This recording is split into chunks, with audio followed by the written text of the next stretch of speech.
As great scientists have said, and as all children know, it is above all by the imagination that we achieve perception and compassion and hope. When was the last time you played pretend? And I mean really played.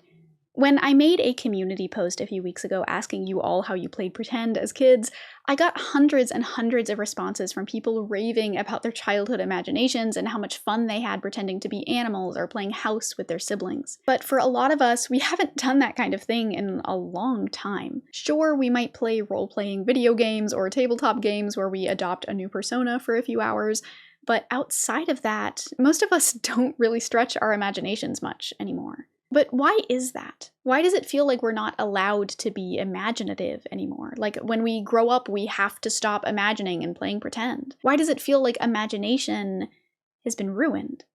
Well, I've been working on a bigger video about media literacy, which will probably be out in June, so be sure to subscribe and ring the bell to get notified when it comes out. And while imagination isn't inherently tied to media literacy, they're both skills that come down to a person's willingness to meaningfully engage with the real world and with imagined worlds. And it really feels like, just like how a lot of people are struggling with media literacy, there's also a lot of people struggling with imagination. And I want to talk about that. I want to talk about why it feels so hard to be imaginative today, why that's dangerous, and what we can do about it. Let's get into it, shall we? But first, being a YouTuber means that my job is being imaginative in front of thousands of people, and that can be pretty scary. After doing this for almost 4 years, though, I've actually gotten fairly comfortable with sharing my imagination with 300,000 people. But you know what I'm not comfortable sharing? My personal information with data brokers. And that is why I use the sponsor of today's video, Incogni. Incogni is a privacy tool that helps you keep your personal information out of the hands of data brokers. So when you use the internet, you often leave footprints, information like your legal name, your home and email addresses, phone number, and shopping habits. And all of that gets saved and stored and scooped up by data brokers who buy and sell all of that information about you. Now, we all have a right to our own data, which means you could contact all of these data brokers on your own and get them to delete that information, but that would take literally years to do yourself. But that's where Incogni comes in.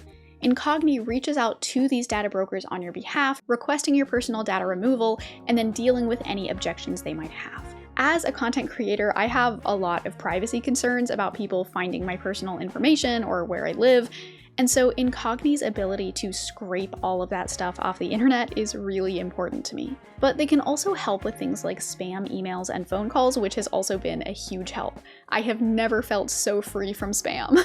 For how helpful it is, it's also super easy to set up. You just put in your information, give them permission to deal with your data on your behalf, and then set it and forget it. They do all the work for you. I started using Incogni a few months ago, and the results were pretty instantaneous. Within just the first couple days, there were dozens of takedown requests, and now, several months in, they just keep on going. It is honestly kind of scary how much information is out there. Like, they just keep finding it.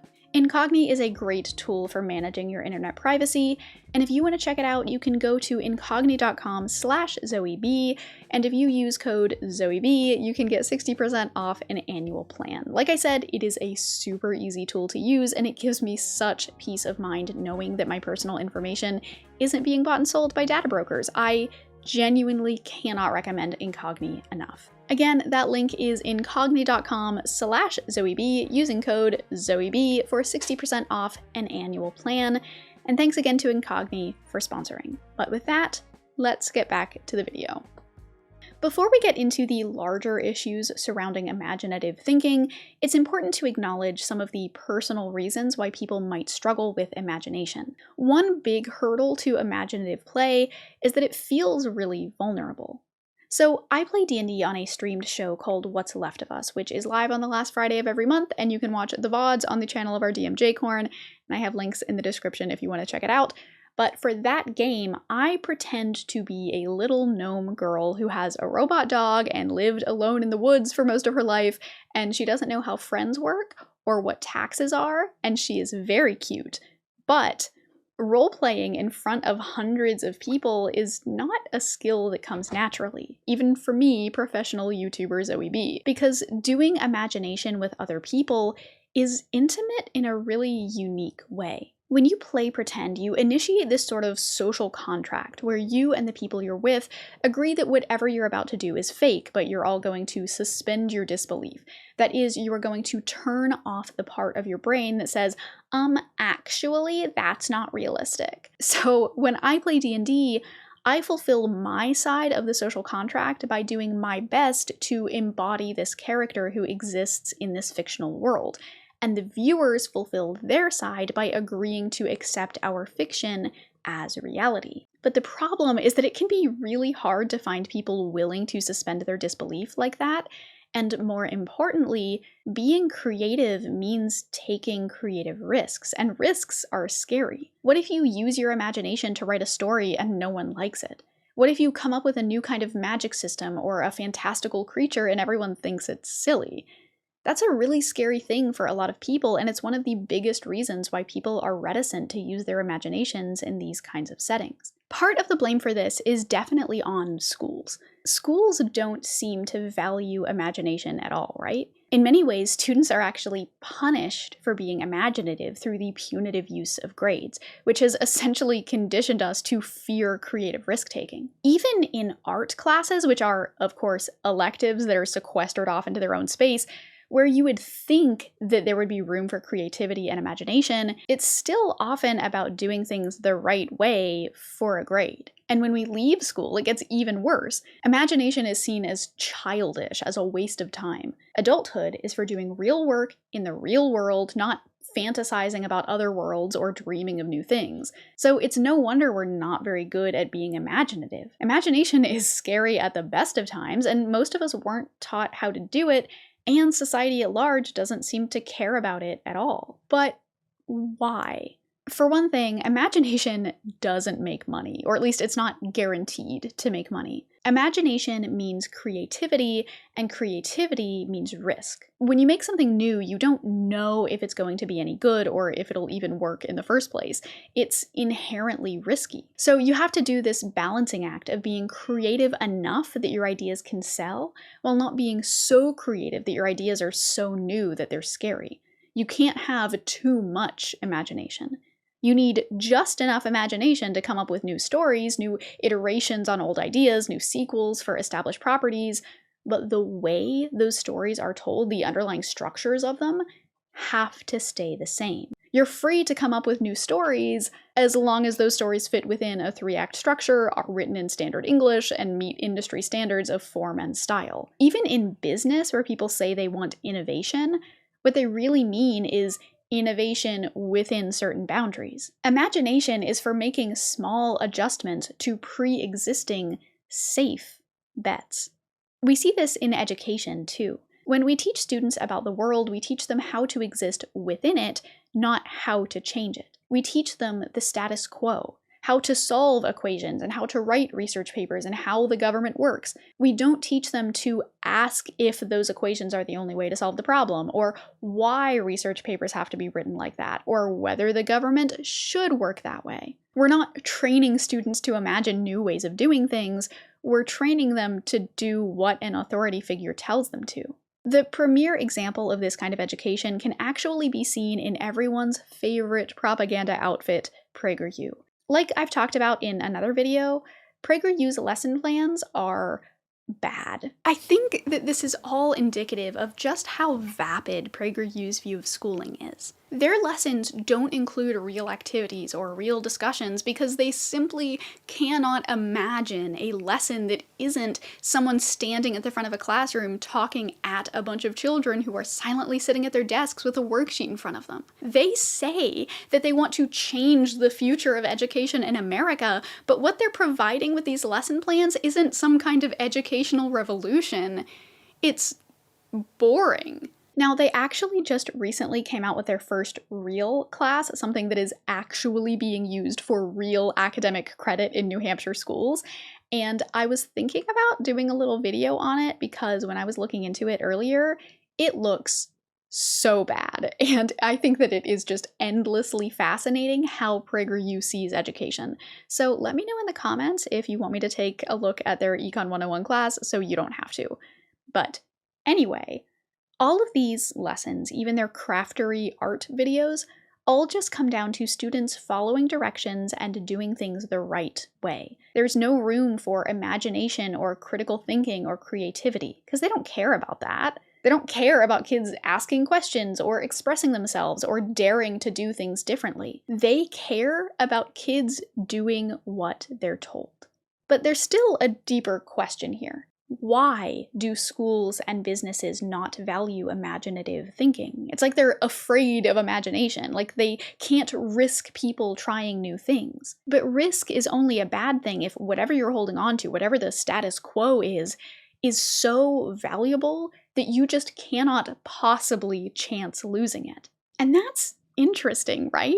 Like, we're all so invested in keeping things how they are that now we see any suggestion to change things as a threat. You can do whatever you want within the system we've given you, but don't you dare try to come up with a new system. Imagine things that fit within this box. Don't you dare try to imagine a new box, or especially no box at all. The only value imagination has is to support our structures, not create new ones. But what we need to remember is that these structures that we're living within, they're all made up. To quote Ruha Benjamin in her book Imagination, a Manifesto, imagination does not just animate sci-fi inspired scientific endeavors or explicitly creative pursuits like Broadway musicals, viral TikTok dances, and Jean-Michel Basquiat's paintings. Imagination is also embedded in the more mundane things that govern our lives, like money, laws, and grades. Everything was imagined. Language, taxes, marriage, borders, democracy. They're all just ideas that we either collectively agreed to believe or that powerful enough people forced us to. It's like role play. It's that suspension of disbelief. Like, we all know that money is just pieces of paper, but we've all agreed to the social contract that says this piece of paper has value. That's what people mean when they talk about something being a social construct. These things are only as real as we all decide they are. And that's all well and good, except, as Benjamin goes on to say, lest we forget, designing cruel, oppressive structures involves imagination, too. Early on in the making of this video, I was planning to title it "Fascists Have No Imagination," but that's not quite right, is it? It's not that fascists don't have an imagination. Clearly they do. It's the fascist imagination that allows people to imagine children as killers, imagine entire ethnic groups as vermin, and imagine themselves as the rightful rulers. Fascists have an imagination. It's just that their imagination sucks.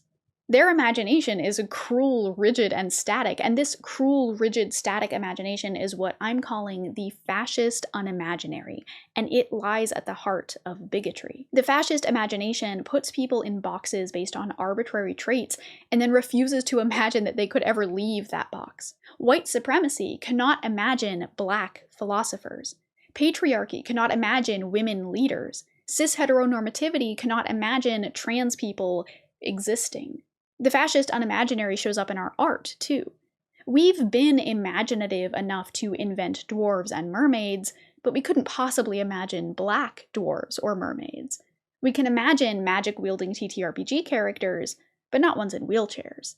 We can imagine post-apocalyptic sci-fi super soldiers, but not ones who are trans.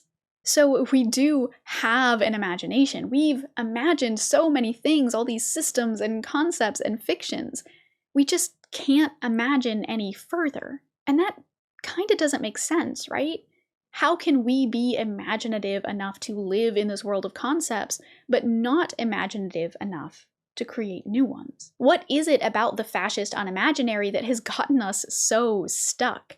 To answer this question, I want to briefly discuss psychologist Jean Piaget, who studied child development in Switzerland and found that when kids learned games from other kids, in this particular case the game of marbles, they went through 3 distinct stages in their understanding of the rules.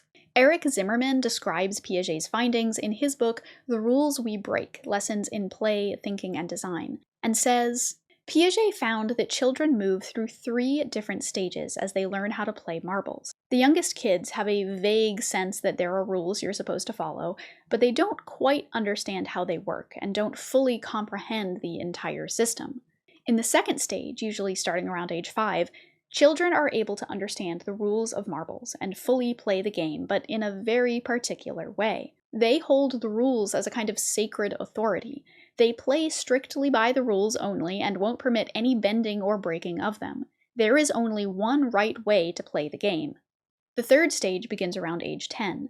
Children come to see marbles as a social contract, a set of rules that gain their authority only because the players agree to follow them.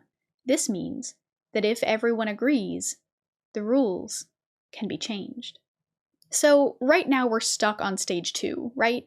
We've created these rules for ourselves, but now those rules have become sacred and we can't even fathom breaking them. It's gotten to the point where it's hard to even see the structure we've built around ourselves or to even remember that we made it in the first place. And when we can't even see the structure around us, how could we possibly look outside that structure for solutions to our problems? So the question becomes, how do we get to stage 3? Zimmerman describes stage 3 as the understanding that games are a voluntary social construct.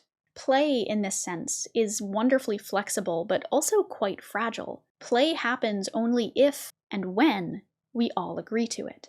To get to stage 3, we need to first understand that the world around us, all its structures and systems, are socially constructed. And when something is socially constructed, that means it can be deconstructed and reconstructed socially too. And that starts with you, with all of us. So, like we talked about earlier, bigotry is just a failure of imagination. It comes from an inability to imagine people living outside the roles that society and history created for them. But the opposite of that fascist unimaginary, that unimaginative bigotry that keeps people in boxes, is radical inclusion.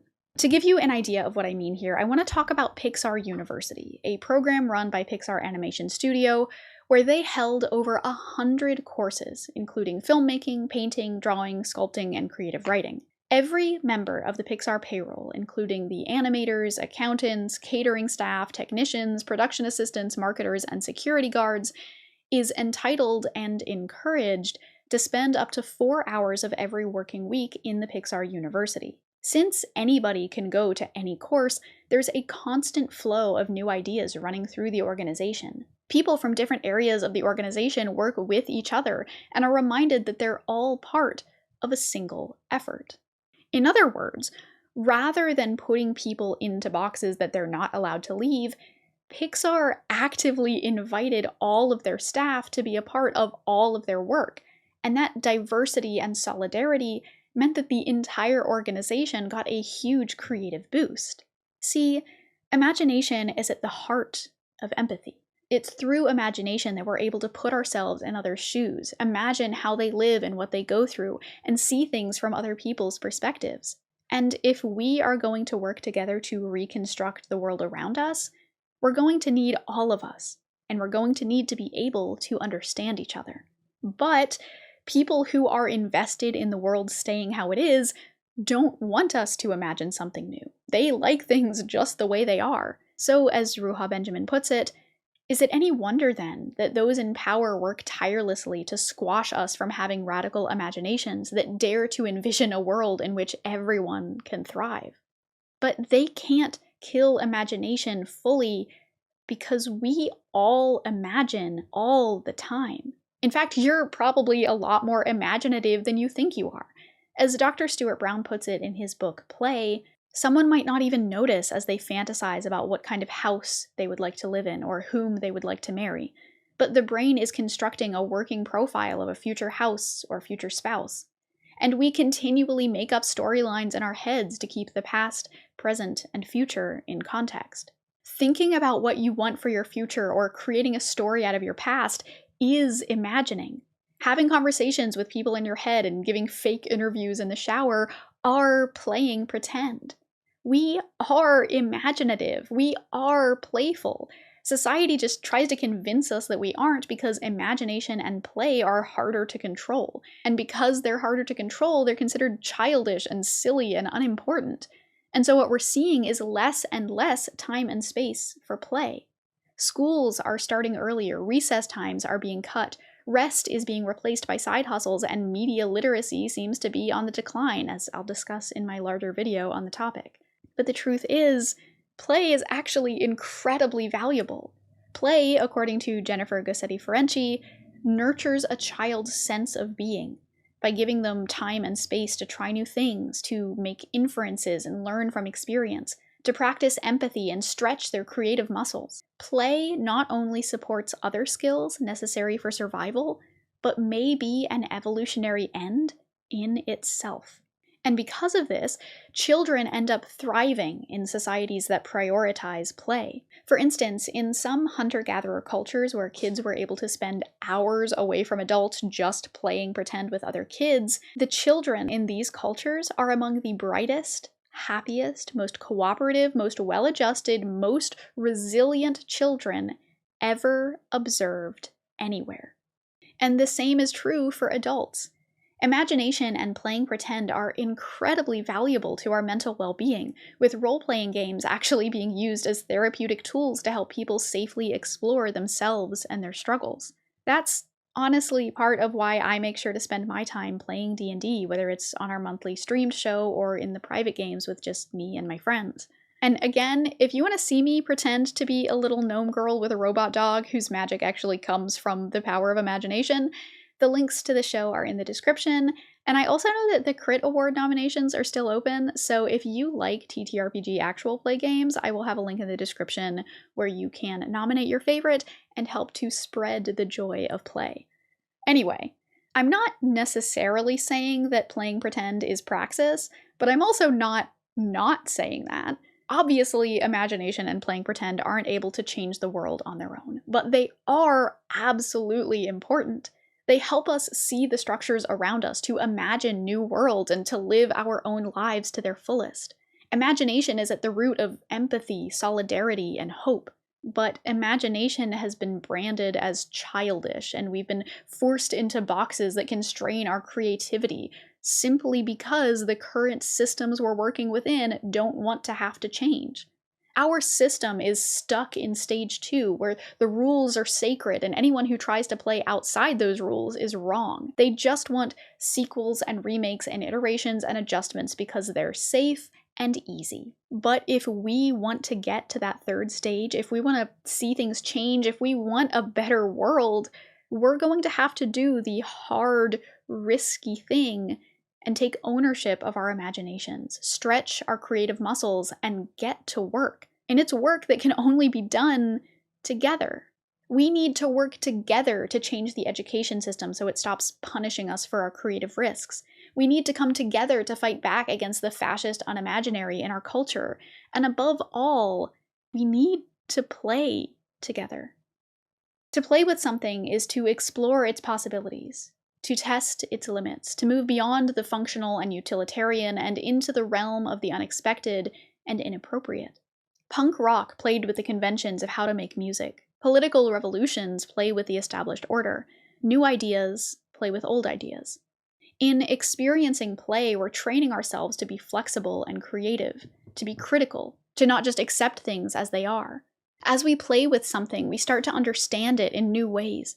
Often we even transform that something into something new. Play is like a shamelessly generous parasite. It grabs onto other things, behaviors, objects, situations, but instead of sucking the life out of them, it does exactly the opposite. It enlivens them, it brings joy, it opens up potentials you never would ever have thought possible. Thanks again for sticking around till the end of the video. I'm sorry it took so long. Life got in the way, but thank you so much for being patient.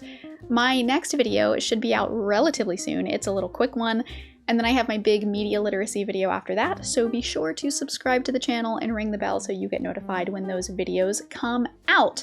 I would like to give a huge thanks to all of my patrons and other supporters without whom I would not be able to do any of this.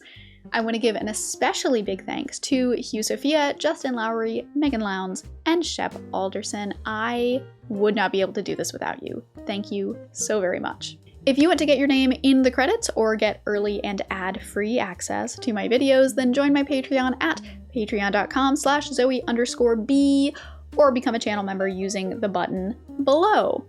And finally, we have our patron poem of the video. For Gay Frogs Collective, here is Pine. More ancient than hunger, an ache born in the bellies of amoeba who could scarcely dream of trees, it burns primordial and sharp. Ever present as the moon, and silent as the void dark imprint your fingers left, it wraps my wrists in tendrils. Man learned to walk in the time it took Earth's unblessed flesh to form you. And until next time, stay safe, stay warm, and I will see y'all again soon, I hope. Bye, folks. I had to record this twice. Listen, it's just been like, this month has just been, and by this month I mean April, it's been so much. It has been from beginning to end so much, and I am so thankful for all of your patience, and I am so tired, and I cannot wait for this video to be out. I hope that you liked it. Now I'm just rambling. You know, it's fine. It'll be fine. It will be fine. And if I just keep repeating that it will be fine, then it will be. So it'll be fine. You are a very good pillow, actually. This is quite enjoyable for me.